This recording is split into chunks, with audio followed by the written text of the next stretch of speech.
Hi guys, welcome back to August Love Story, the channel. My name is Artieka. And I'm Tommy. And today we are reviewing Married at First Sight, season 15, episode 16. Yeah.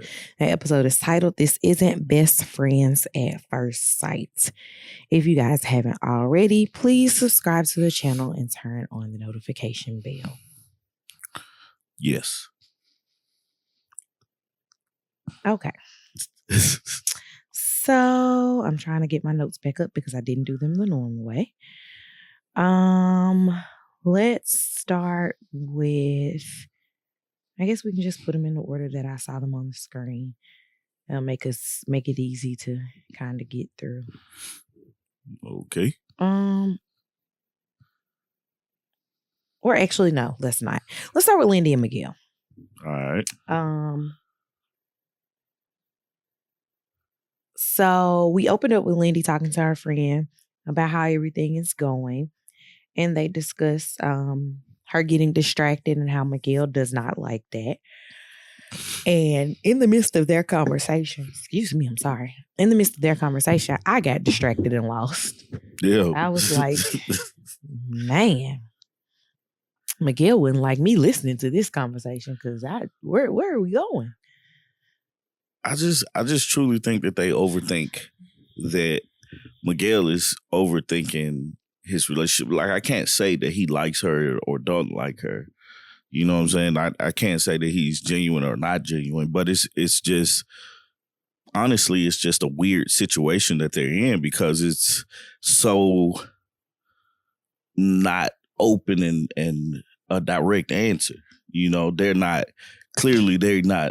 you know, don't like each other, or clearly it's not, they like each other and you know, can move forward with this. So it's still a toss-up with them. But I'm still looking at things from the standpoint of he just wanted to hit it and quit it. Which is a terrible idea to do a reality show.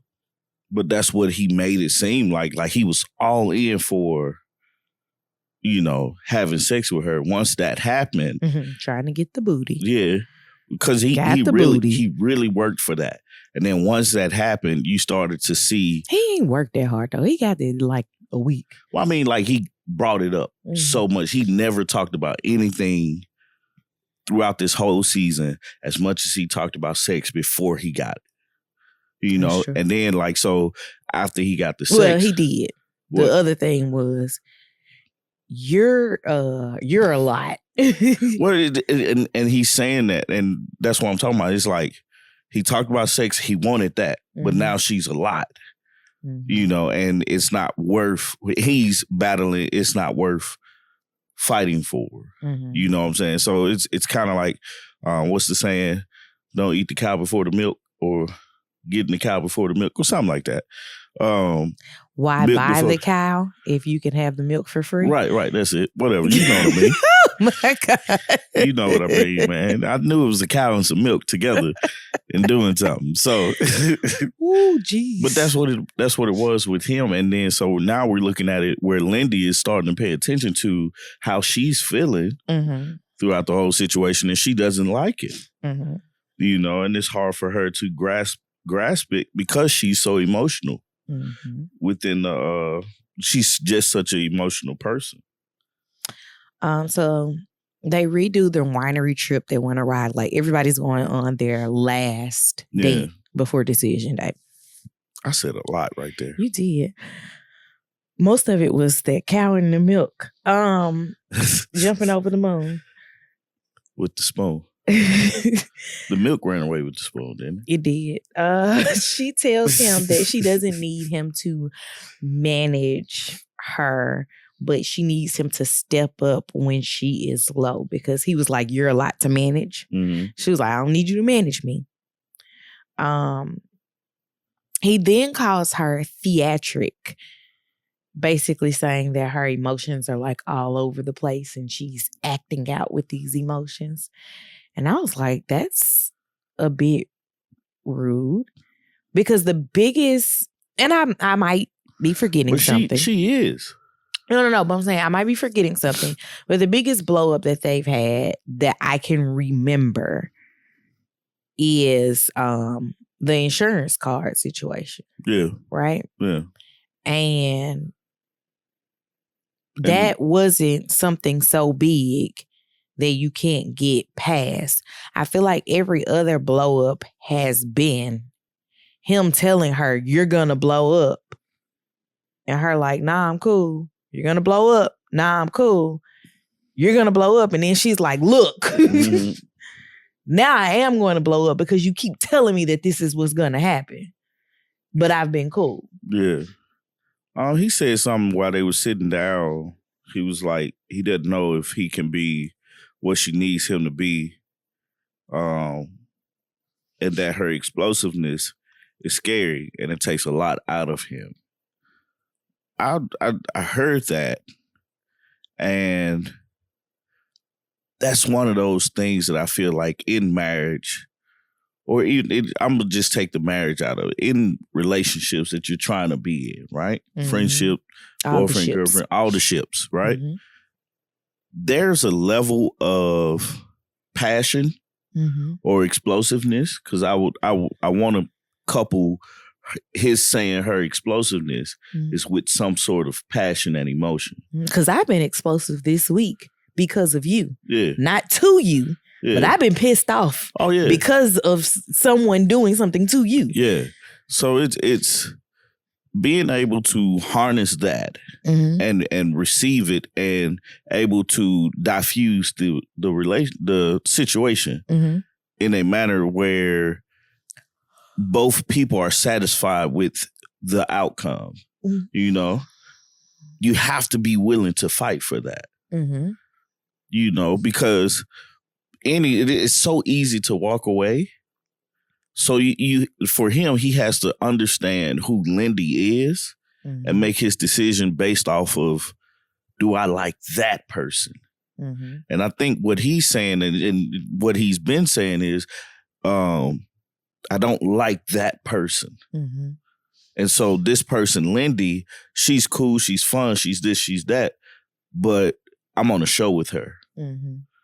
And whatever it is that she's going through is not worth fighting for. Or it's not worth my attention because I need to do something else. I already got what I wanted, and anything else, nah, I'm good. He did say that basically her being theatric, which is what you're getting at, made him want to reevaluate the marriage and if he can even be married. They also have a conversation, I think this was when they got back home, about Miguel saying he's not controlling. And she's like, oh no, you absolutely are controlling. Yeah. She says, your control isn't you have to do this, but yours is, if you act this way, then I'm not going to accept you. Yeah. And that is a form of control. And he was like, well, I don't walk around doing this. She was like, you don't? So, I'm happy that she said that in those words. I wish that was something that could have been said before.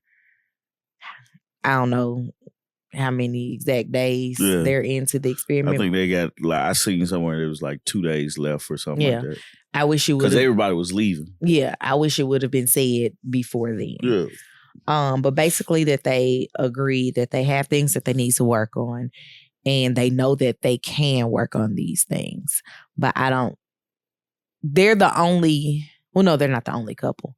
They're one of two couples that I felt like said, hey, like at the end of this episode, hey, we can work on these things and we can work on these things together.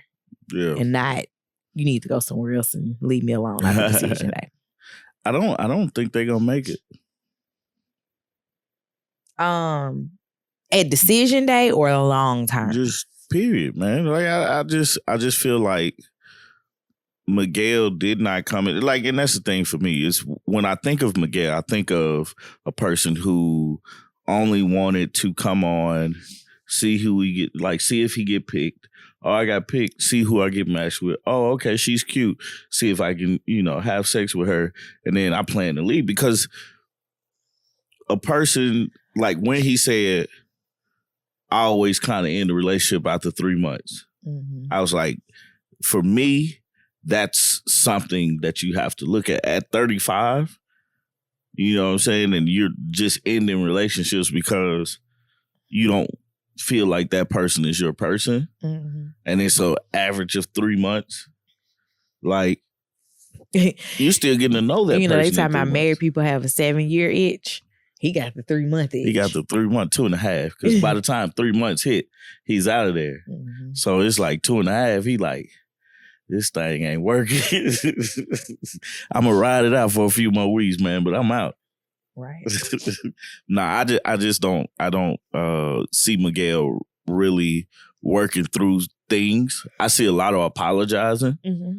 I don't see him working through things. It's one thing. Any change behavior. Yeah, I was gonna say the change behavior is the apology. Mm-hmm. The actual working through it is the apology. You know, so. You got anything else for them? Nah. Let's go to Justin and Alexis. Justin and Alexis. So Alexis talks to her mom and says that she can't help Justin in his overthinking if he doesn't tell her things. I was like, you're ridiculous. She tells Justin that he's in his head and he overthinks a lot. And then she tells her mom that he needs to say these things to her. Yes, he needs to say these things to her. But then, remember the dinner blow up from, I don't know how many episodes ago. She told him he needs to stop saying everything he thinks. Let me ask you this. Do you think that Alexis's unsureness, that's not the best word to use in this question. Uncertainty has caused Justin's to overthink more. Yeah, absolutely. And like, I asked that because it's like her complaint is that he overthinks. And when he says, or because in this episode, I know you was going to get to it, but in this episode, he recognizes, I overthink a lot. Mm-hmm. But she doesn't give him a space to not overthink. Mm-mm. Because one thing for sure is like, if you're with a person and one of the person thinks that the other person is not with them because they want to be with them, mm-hmm. that leaves room for all types of thoughts. Mm-hmm. Absolutely. I feel that Alexis is looking for her outs at every turn. Yeah. Right? So she can make everything a mountain. Yeah. Even if it's not a mountain. Yeah. Like I'm gonna interrupt you. Go ahead, because I was trying to think of how to get this sentence structure. I think it's like I don't understand the running thing, right? Mm-hmm. Like I'm a runner, you know. Mm-hmm. I don't understand that, but it's like tell a person how you feel. Mm-hmm. Tell a person what you're thinking. Be truthful with that person and don't. Let up. Just start from the beginning. I wonder if she is a ghoster or if she really says this isn't working out for me. Because I understand why Justin is now overthinking. Like, we give Justin a lot of flack for the crying and all this stuff. He's soft. Anyway, give him a lot of flack for the crying and all that other stuff. However, I'm just isolating the Maya situation, right? Yeah. I tell you, I'm willing to do whatever we got to do to make this work, all the way down to getting rid of my dog. The second my dog leaves to go 17 hours away, you're like, I don't know. Yeah, that's the thing. It's like the sacrifices he made did not match the sacrifices she made. Because what sacrifices has she made? None. That's exactly She stopped going to the club with her friends. Did she? For 2 hours. On the weekend. I don't know. I don't know. It doesn't seem like there was a lot of sacrifices I just made. A lot of people look at men to be the strong one, the one that ensures everybody's okay, ensures the feelings and everything like that. They look for the man to be that. Mm-hmm. But the woman has to do the same thing. Otherwise, the man is wondering, why am I doing this? Mm-hmm. Why is this so important?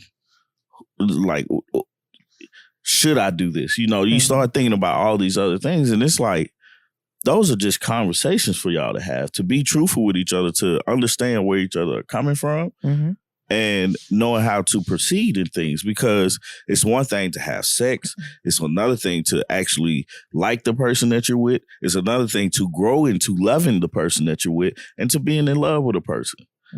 So if that's the case with her, and she's not, and she's just kind of like checking the box until decision day, you have to tell this man this.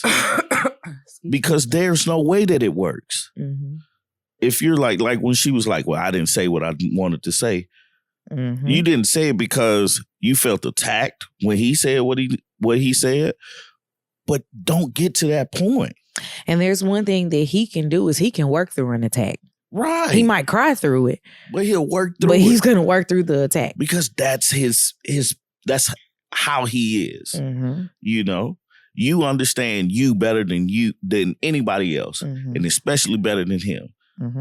So help him understand you. And that's the thing that I think she's missing. Yeah.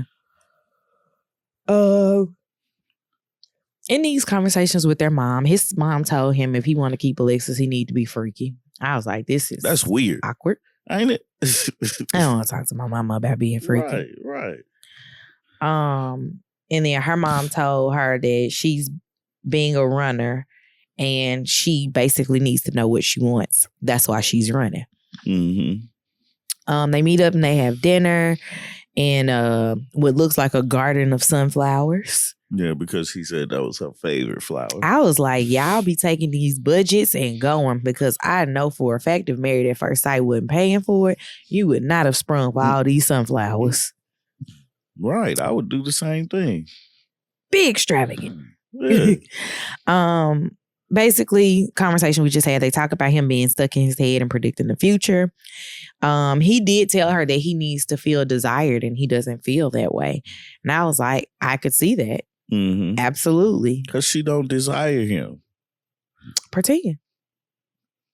And that's what I was just talking about. Like, you get to a point to where pretending is not helpful at all. It's not. It's not helpful at all. But because she's been pretending. If you're going to lie and be like, I want to make this work, baby, because that's how she says it. Yeah. Pretend. I be hating that stuff too. Oh, it's so irritating. Babe. Honey. Babe. Honey. Hell out of here, man. She then tells him that this isn't best friend at first sight and maybe they're better off being friends. She gave every hint to him that I ain't really trying to say yes. They need to let her talk first on decision day. Yeah, they definitely do. They definitely do. Because I feel like she would change her answer to please him. Because she don't want to hurt his feelings because he's soft. And then they gonna go home and cry in the dark. Anywho, you got anything else for them?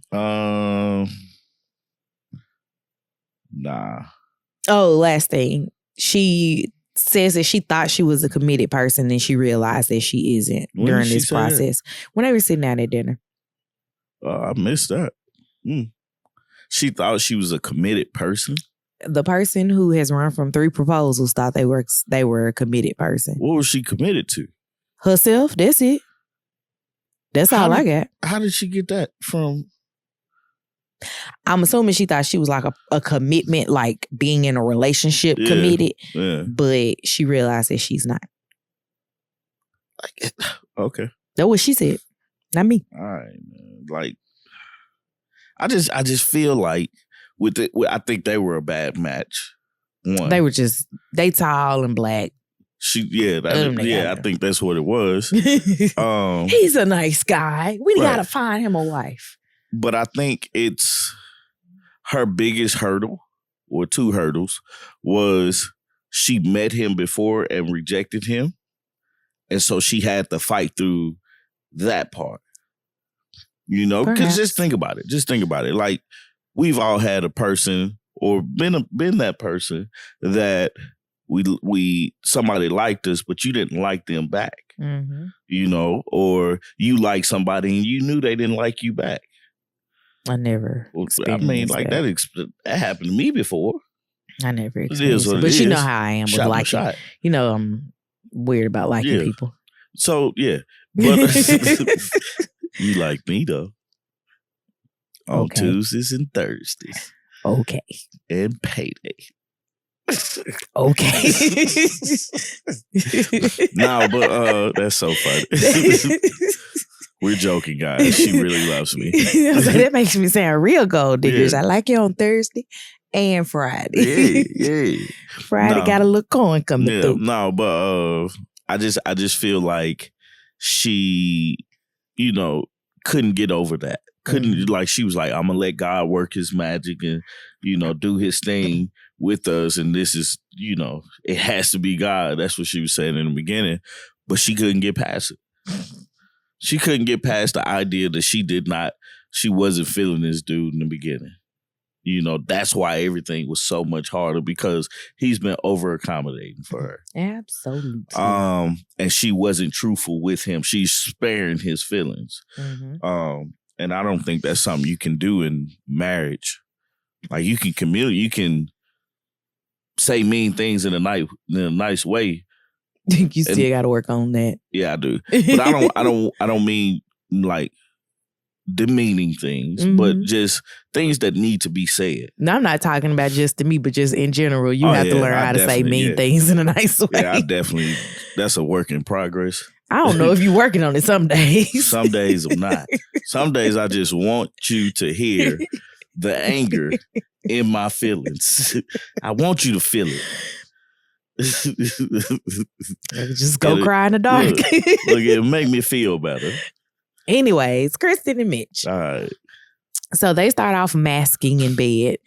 I was like, I remember the last time Tommy and I masked. Lily cried.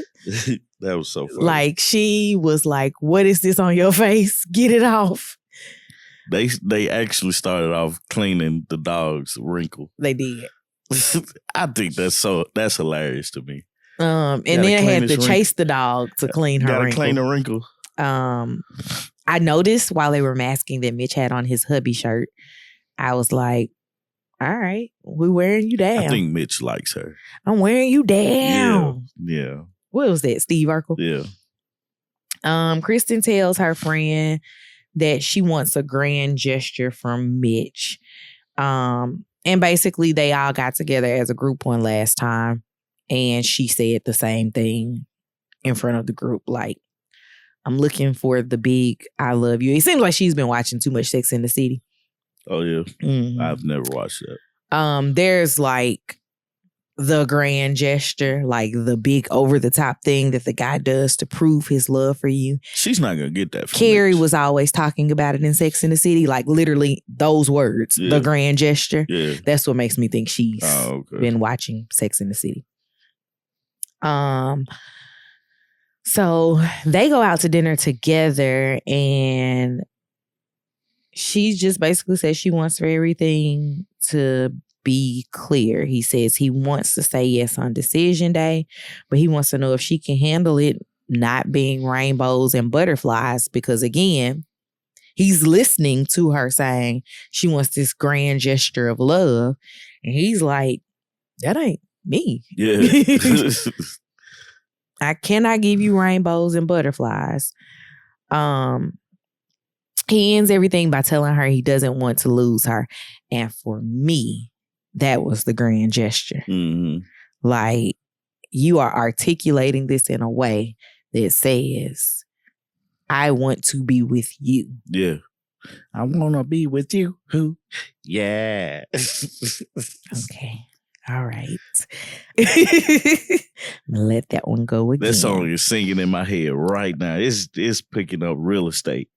You sing it after we get done recording, okay? So, no, they didn't open with cleaning the wrinkle. They cleaned the wrinkle at this point. Oh. So they doing a facial though, right? I don't know. My notes are like everywhere on this. So for the final night together in bed, she says that she wants Luna to sleep with them. Yeah. And I was like... And then she was like, I want to cuddle. I was like, they finna do it. A lot going on with Luna in the bed. They have a family meeting, the three of them, as if Luna can talk, about the last 8 weeks of their lives. And he basically tells her that she has made him a better person. And they talk about what life looks like if they both say yes. I feel like they have consistently both been at fault with the issues of this relationship. Yeah. Most of her blow-ups have been because she didn't just say stuff in the moment when it was pissing her off. Yeah. And most, not all, of the stuff that has pissed her off has been stuff that he didn't even know he did wrong. Right. Until after she blew up about it. Yeah. Some stuff was just him being a butthole, but some of it was literally like, he's like, I didn't know that this was not a good idea. Like, what? Yeah. I wasn't supposed to do that? Oh my gosh, I'm sorry. Oh my God. I'm so sorry. He's not saying I'm going to correct it. He's just like, I'm sorry. Yeah. But they are at least discussing a future together. Yeah. Yeah. I don't know how they soften themselves to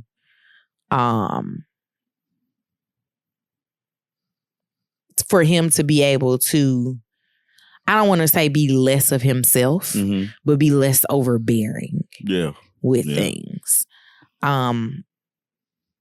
And kind of figuring that all out. Yeah.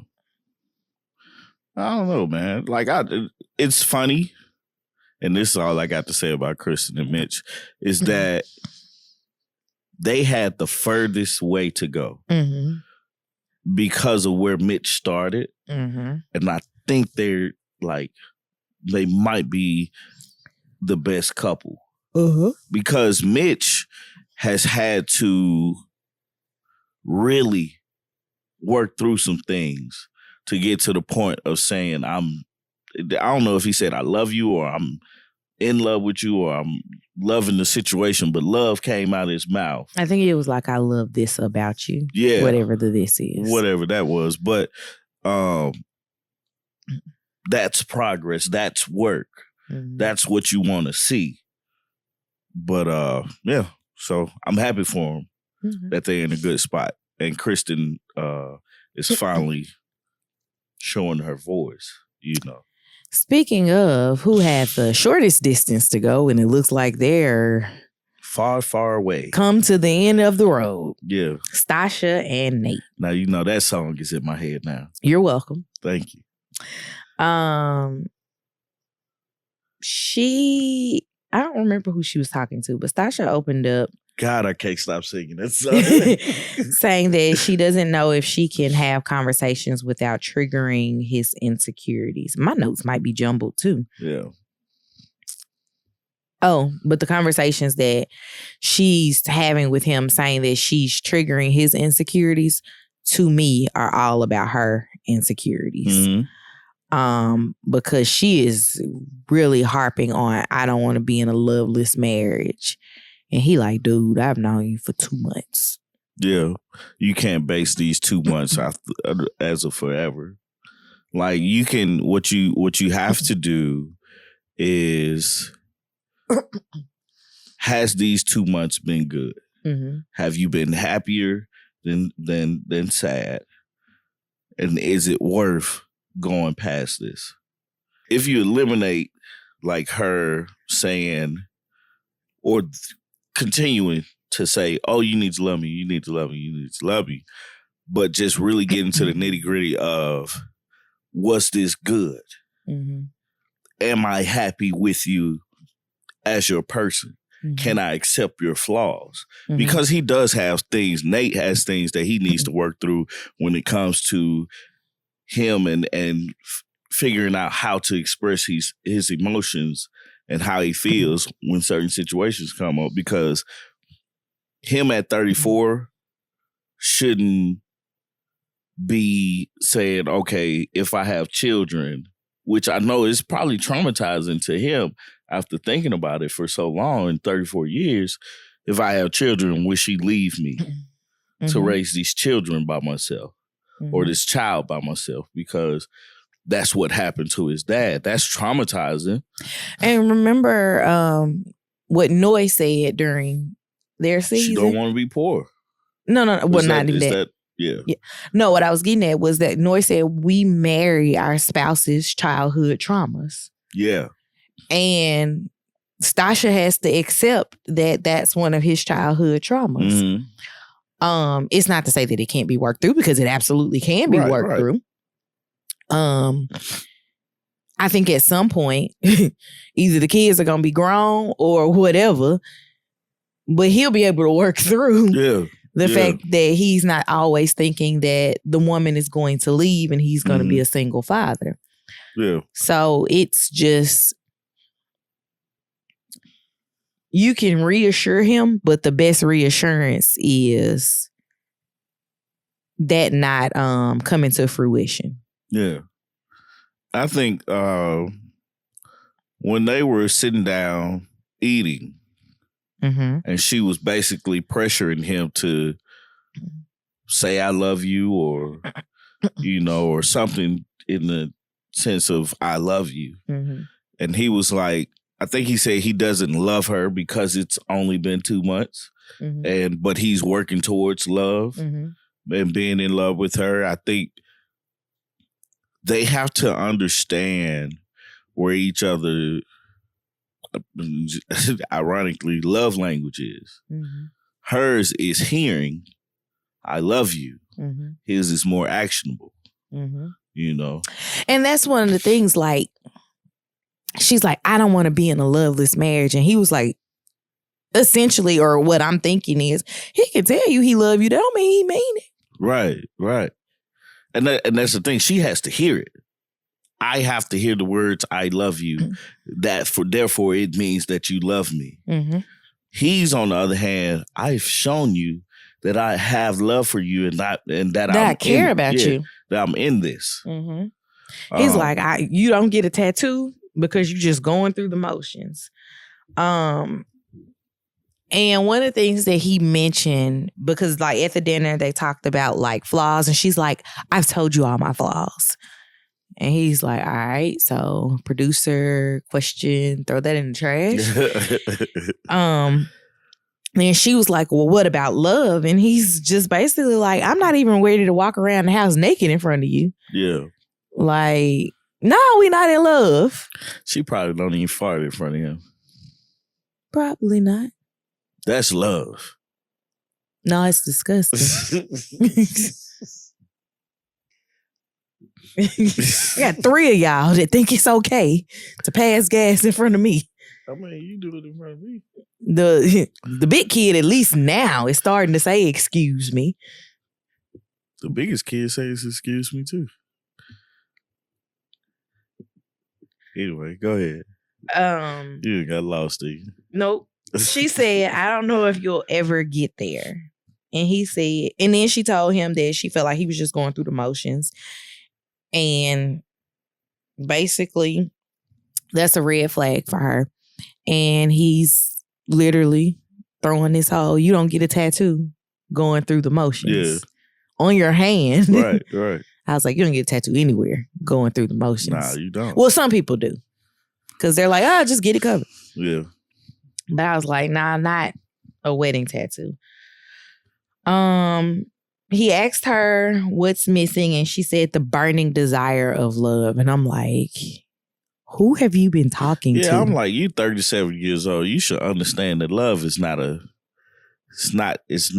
fantasy thing. Love is, I'm really, really tired, but I made you dinner tonight. Love is, we just got into a really bad argument, and then I'm finna go get you something to eat. It's funny we both use food as examples. I guess that's like one of the things that happened. Man, because you know how upset, I'm sorry guys, I'm finna tangent real quick. You know how upset I be, and then be like, man, she gotta eat. It's usually what we're fighting about is food. Right. Like, man, dang. I can't just go out here because I'm hungry and she ain't got nothing to eat. And I wrote in my notes, girl, you gonna miss your husband looking for some burning lust. Because that's essentially what it sounds like she's looking for. It does. Is the heavy passion that we see on TV that's really lust and not love. Yeah. And I think that's where she's like, if that's what she wants, express that in your actions. Understand who your partner is and understand them as a person. Every day is not going to be that. No. And you should understand that from living your regular life. Right. Like, it's not going to be like that every day. And if it is, oh my God, that could be exhausting. If every day is come in the house, throw everything down on the floor, jumping on the countertop. Like it's that? Not that passionate. What character was like that? Pepe Le Pew. And he ain't get none. Nope. Maybe once or twice. It was some the Addams Family. Like that. Like, oh yeah. It was always mortician. And she was like, thank you. She received it, but she didn't, that wasn't her character. So it's like, for Stasha, if that's what she wants, be that for him. And he, in return, he may show it to you once or twice, but understand that that's not his character. And if that's not his character, you're not going to get it all the time. But if you show him that that's what you want, or that's how it looks for you, he'll get it to you. I picture Nate being a video game in your drawers type of guy. Do you? I do. Like, not really overly excited because you just walked in the room, but might tap you on your butt. Yeah. But I just... Butt taps are love taps. Whatever she's looking for, I don't see him being that passionate about it. Yeah. Right? Yeah. That does not seem to be his character. Right. And it's not to say that he isn't passionate. He is not outwardly passionate in that manner. Yeah. And it doesn't seem like it's her character. I don't know. You know? What was the last things I said? He says he's done and he's gone. Like, he literally walked out. He was like, if he used the dreadful words of being stuck with her. Oh, he did. I was like, not stuck. He tells her he is stuck and he is done proving himself. And she was like, stuck? He was like, yeah, stuck. And I'm like, you must want this to end now. Yeah, you trying to get this to go nowhere. And I get it.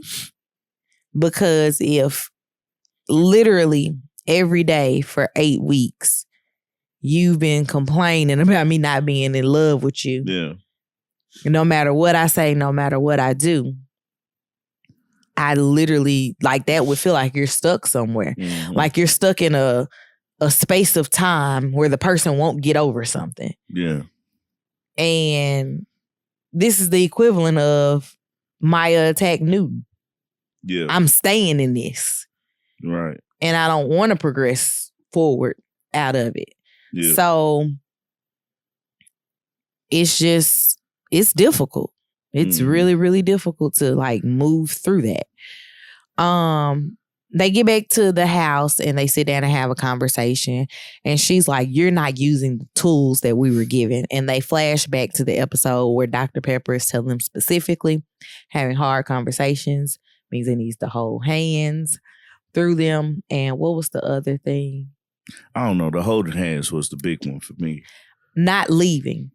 Yeah. Reassuring her that you're not going to go anywhere. And he did the exact opposite of that. He left. He was like, I used the tools, but it took me an hour to calm down. Yeah. And I was like, I get it. My thing is why she didn't use them. Like, why she didn't hold his hand when he was upset. I guess because she feels like he's the one that's upset. He needs to be using the tools. And she like, I just read what I said. He was like, I guess he was, I don't know if he said it or I just was like inferring it, but something like he feels like a child and she won't allow him to be a man in their situations. And her telling him you need to use the tools is a chastisement that she's giving him. Mm-hmm. You telling him to use the tools, you use them. Mm-hmm. Help me, help us. Right. It's a partnership that we're working on. Mm-hmm. And if I don't grasp the tool in the moment of need, you grasp it. Mm-hmm. Because where I'm weak, you're strong. Where you're weak, I'm strong. Mm-hmm. That's how we work together. But I don't think she realizes that. She did. She doesn't, and she's not. I don't think she's going to. I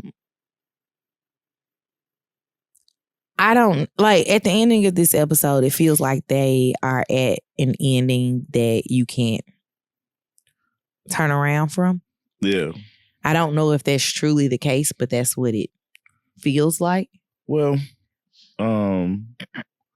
his insecurity of not feeling enough, right? Mm-hmm. Is Stasha's overbearment of control and achievement. Mm-hmm. I don't think she throws it in his face a lot, but she likes to control the situation. And because she likes to control the situation, and in most tenses, she can control the situation because of the understanding that, hey, we're going to move into the house that she bought and built. Mm-hmm. She makes more than she doubles what I make. Triple. Is it triple? He made. I thought he said 2. I think she said 4. No, he said 125, and he didn't want to have kids until he got into the 2s. Yeah, and she makes 4. Yeah, so triple. So it's like she makes so much more money than he does. They're moving into his home, into the house she built. She may not talk about it or brag about it or say anything about it, but it's just that feeling, that insecurity feeling, and she doesn't make him feel better about it.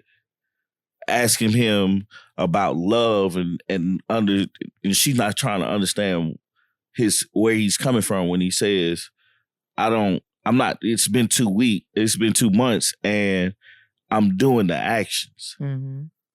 I'm doing this, I'm doing that. She's not understanding that him saying yes to her, them moving into her home, makes him uneasy and uncomfortable. She's not trying to make him comfortable with him moving into her house. And making it a home for them. She's pretending to make him comfortable. Yeah. And the reason I say pretending is because she is essentially saying, oh my gosh, I want you to help pick out something, but I'm also going to give you the opinion that I want you to have because I don't really want you to pick it. I don't want you to pick out anything, but she's doing the equivalent of, I have 2 options that I really like and I can't make a decision. Yeah, so you decide between the 2 options that I really like. And just that feeling of not being enough for her makes it where it honestly it's 2 things. It makes it where he feels bad about where he is, and it's gonna be combative. And then for her, it's like it's almost a sense of I'm just accepting you because I'm 37 and I'm not where I want to be. So I think her issue is her and not more so other people when it comes to relationships, because I get where she can be intimidating because of how much control she has to have about things that she's in. But which makes sense for why she's doing Married at First Sight. Yeah. Because a man because she had a certain income level, but a man that's at that income level also needs to exert control into his life over certain things. He's not going to relinquish a lot of it just because I just met you. Right. It has to honestly be I'm too busy to worry about this stuff So yeah, you can control all of this because I got this over here to deal with. Yeah. But she's used to the complete control all around that she doesn't want to relinquish any of the control. Yeah. And that's where the, you get the I'm stuck with you, if he says yes and stuff like that. So I don't think that was the best word choice. It definitely wasn't. It definitely wasn't. Because if you tell me you stuck with me, you about to be unstuck with me very fast. Yeah, I don't think his vocabulary should have said stuck. But the funny part about their whole situation is when he left and how she slid down the door. I was like, this is a music video from the 90s. I wish that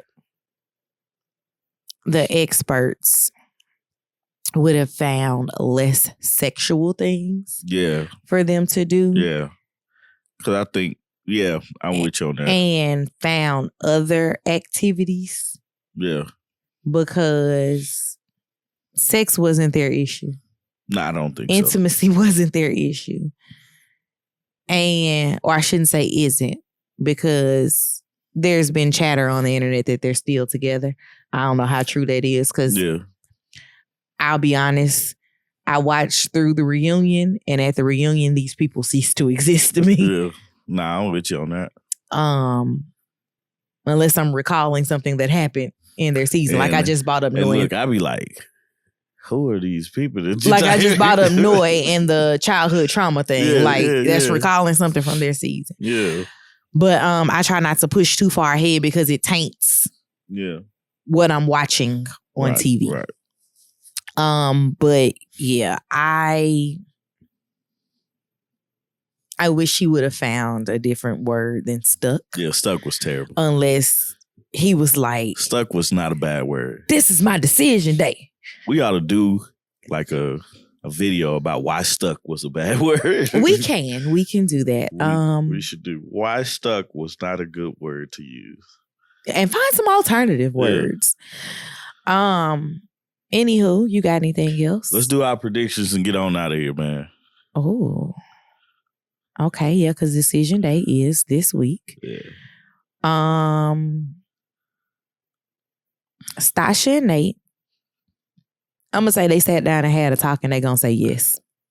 All right, I'm going to say no. Lindy and Miguel. Are you saying yes on decision day? I mean, no on decision day or no in the long run? This is decision day because that long run stuff upsets me. You did this. It's upsetting to me and my homegirl. Lindy and Miguel. No. They're going to say yes. I think. And I hope I'm wrong and these people can really work out their issues and that they can go on and be happily married and have their happily ever after. Actually, from the previews, I'm going to say no. You're going to say no? Yeah. Okay. I'm no on Lindy and Miguel, no on Stasha and Nate. Justin and Alexis. No. Definitely going to be a no. And then Kristen and Mitch. Yes. They probably will say yes. I think Mitch says yes and Kristen says yes. Well, they both have to say yes for it to be a yes. I think Alexis says no and Justin says yes. It depends on who answers first. I think if Alexis goes first, no and no. If Justin goes first, yes and no. I think Miguel says yes and Lindy says no. And I think Nate says no and Stasha says no. I don't really know who would say no in either one of those situations. Oh, no. I flip it. I say Lindy and Miguel say no. And I say Stasha says yes and Nate says no. I don't know. Lindy was a ball of emotions and so was Miguel on the previews. And that's why I think both of them will say no. Because of that emotion that they both went through. Mm-hmm. Miguel's saying no. But Lindy's is going to look at how hard she had to, how hard it's been this last few weeks. And she's going to say somebody got to teach me how to play Dungeons and Dragons. Yeah, that was weird. not weird, but it's like his story making was weird to me.